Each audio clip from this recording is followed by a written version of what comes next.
Hello students and welcome back to my channel. और आज हम लोग क्लास 12th का फ्लामिंगो का फर्स्ट चैप्टर जो है द लास्ट लेसन कवर करने जा रहे हैं। और ये बहुत ही स्पेशल चैप्टर है, ये बहुत मेरा भी फेवरेट चैप्टर था क्योंकि इससे आप रिलेट कर सकते हैं क्योंकि आप भी अपनी क्लास 12th में हैं, लास्ट ईयर है आपका। और इमोशनल जो अटैचमेंट है इस चैप्टर से वो बहुत ही हाई है और बहुत ही इंजॉय करेंगे आप इस चैप्टर को।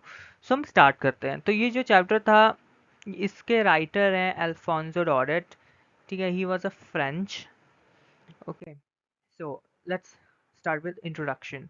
जो लास्ट लेसन चैप्टर है वो इसकी थीम फ्रैंको पर्शियन वॉर है जो 1870 टू 1871 में हुआ था। इसमें लैंग्वेज और कल्चर को बहुत ही डीपली हाईलाइट किया गया है कि वो उसकी आइडेंटिटी के साथ कैसे टाई अप होते हैं। सो ये इसकी जो थीम है। सो ऑथर के बारे में हम जानते हैं तो जो अल्फोंसो डॉडेट हैं वो 1890 में बॉर्न हुए थे एंड 1897 में उनकी डेथ हो गई थी। वो एक फ्रेंच नोवेलिस्ट थे। तो ये बहुत ही इम्पोर्टेंट है उनकी डेट ऑफ बर्थ, ये 1 मार्क्स में आ सकता है। सो वो मतलब सिंपल ह्यूमन इमोशन और पेट्रियोटिज्म पे लिखते थे, राइट।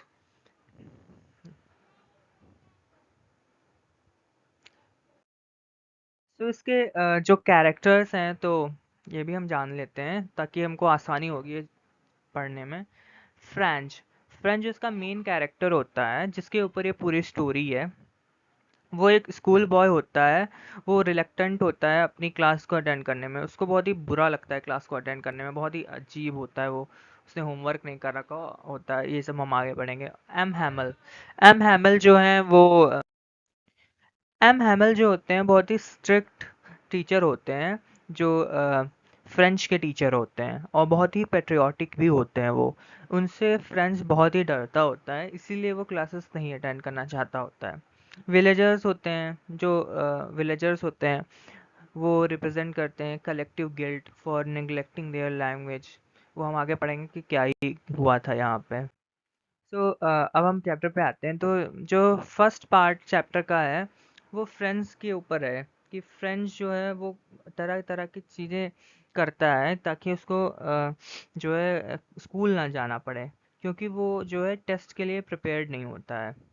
वो जब जाता है अपने स्कूल में तो बहुत ही स्ट्रेंज चीज़ें नोटिस करता है, बहुत ही स्ट्रेंज साइलेंस नोटिस करता है।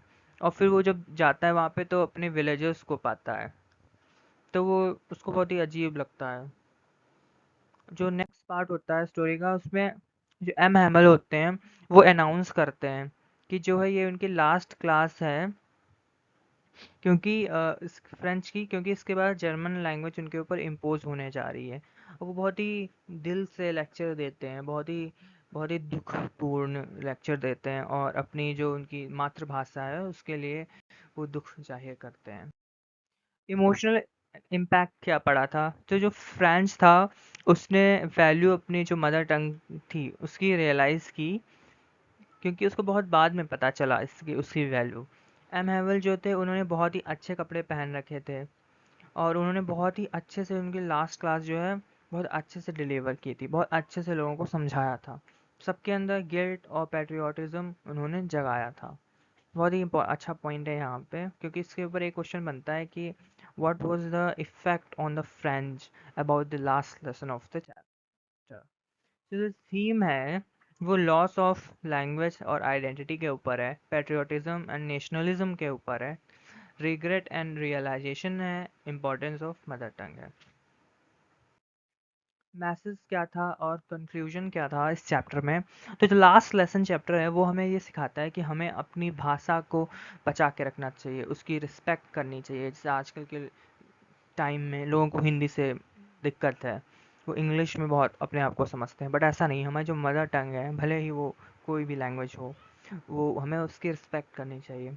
और हमें इमोशनल और कल्चरल लॉस के लिए भी ये जो है चैप्टर एक मैसेज देता है क्योंकि हमें उसकी भी जो है सेफ गार्ड करना चाहिए। सो यही था आज का चैप्टर। और अगर आपको और डिटेल में चैप्टर चाहिए तो आप कमेंट करके बताइए और लाइक करिए और सब्सक्राइब भी करिए क्योंकि this is the beginning of my channel. And thank you so much.